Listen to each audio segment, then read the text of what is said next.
En este ejemplo veremos la aplicación del balance de energía a un sistema abierto. El problema se trata entonces de aire que se encuentra a 298 Kelvin y 110 kilopascales, que se debe comprimir a 550 kilopascales. A tal fin se utiliza un compresor que trabaja con un caudal de 1400 metros cúbicos por hora bajo las condiciones de succión, es decir, 1400 metros cúbicos por hora a 298 Kelvin y 110 kilopascales. Estime la potencia requerida por el equipo si la eficiencia adiabática es del 86%. Bajo las condiciones de operación, entonces se puede asumir que el aire se va a comportar como un gas ideal.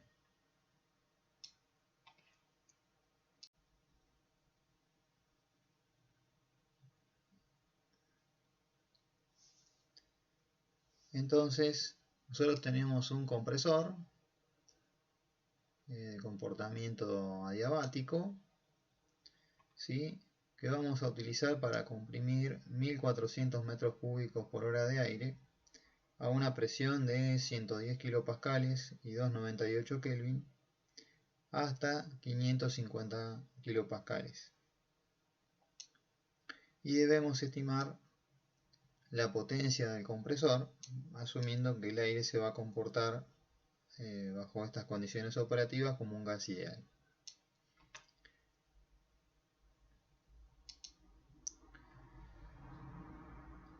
Al asumir que el gas se comporta como un gas ideal, entonces sabemos que tanto la energía interna como la entalpía serán solo función de la temperatura. Luego, al aplicar nuestro balance de energía, ¿sí?, como se trata de un sistema abierto en estado estacionario, nuestros términos de cambio con respecto al tiempo serán 0, y a la vez, como consideramos que el compresor se comporta en forma adiabática, el calor intercambiado con los alrededores también será 0. Por lo tanto, despreciando nuestros términos de energía cinética y potencial del balance, porque como ya hemos visto anteriormente, en estos casos como máximo la energía cinética aporta entre un 10 y 15% de la energía que se requiere para el sistema, nos queda el balance de energías expresado en términos del caudal, de la corriente másica que está entrando y saliendo del equipo, por el cambio de entalpía de esta corriente, igual al trabajo o potencia requerida por el equipo. Para estimar el caudal, hacemos uso de nuestra ecuación de estado, de gas ideal, y estimamos el volumen molar, ¿sí?, a partir de la temperatura y la presión operativa. Vemos que el volumen molar en este caso sería de 22,5 litros por mol, es decir, 0,0225 metros cúbicos por mol, que al dividirlo por el peso molecular, ¿sí?, y hacer un cambio de unidades pertinente, se puede expresar como 0,778 metros cúbicos por kilo. Por lo tanto, el caudal másico será de 1400 metros cúbicos por hora dividido 0,778 metros cúbicos por kilo, es decir, será del orden de 1800 kilos por hora o equivalente a 0,5 kilos por segundo.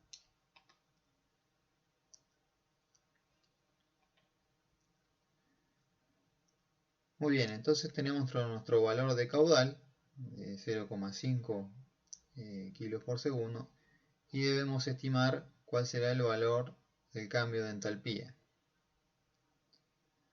Recordando que para un gas ideal el cambio de entalpía solo depende de la temperatura, llegamos a nuestra expresión, ¿sí?, de que el delta H será igual a la integral entre la temperatura inicial y final del Cp por un diferencial de temperatura. El Cp del aire como gas ideal entonces es de 29,1 joules por mol Kelvin, y el Cb, que es el Cp menos R, es de 20,8 joules por mol Kelvin. Por lo tanto, el cambio de entalpía se puede expresar en este sistema, al ser constante el Cp, como Cp por el cambio de temperatura, o Cp delta T. Es decir, será igual a la capacidad calorífica, presión constante, por T2, la temperatura de salida, menos la temperatura de entrada. Ahora nos aparece como incógnita en este problema entonces la temperatura de salida, para poder resolver cuánto vale el cambio de entalpía, y con este cambio de entalpía hallar finalmente el trabajo ideal o reversible del equipo.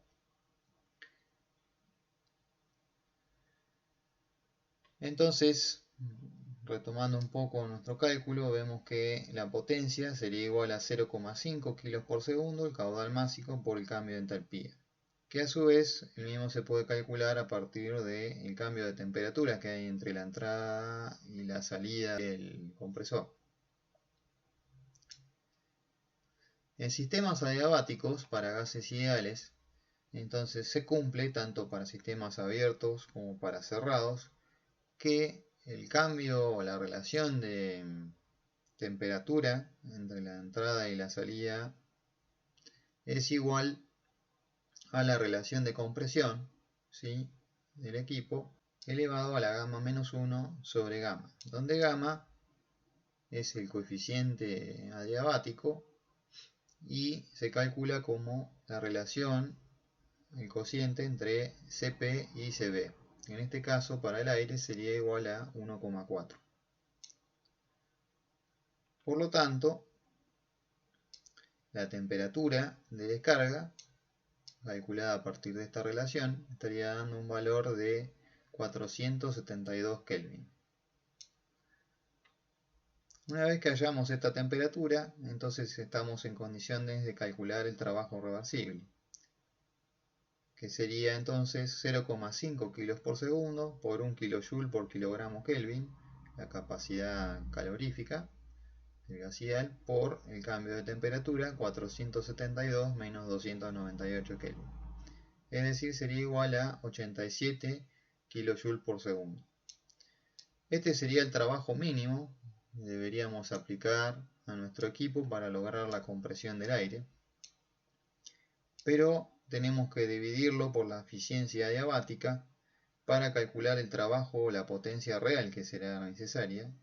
En este caso, como es 0,86 según el proveedor la eficiencia adiabática, el trabajo real será de 101,2 kJ por segundo. Y así llegamos al final de este ejemplo.